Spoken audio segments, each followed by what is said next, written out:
சுமதி, உனக்கு ஞாபகம் இருக்காமா?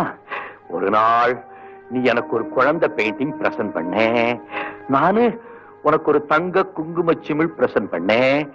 அப்ப நான் சொன்னனே, உன்னால இந்த குங்குமத்துக்கு அழகா, இல்ல இந்த குங்குமத்தால உனக்கு அழகான்னு. அப்ப நீ என்ன செஞ்சே? கோடி நட்சத்திரம் கொட்ட மாதிரி சிரிச்சியே.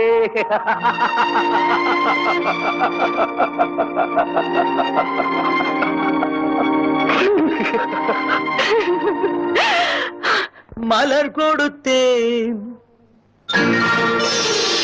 கை குலுங்க வளையலிட்டேன். மலர் கொடுத்தேன், கை குலுங்க வளையலிட்டேன். மங்கை எந்தன் ராஜாத்திக்கு நானே, இது ஒரு சீராட்டம்மா. ஓ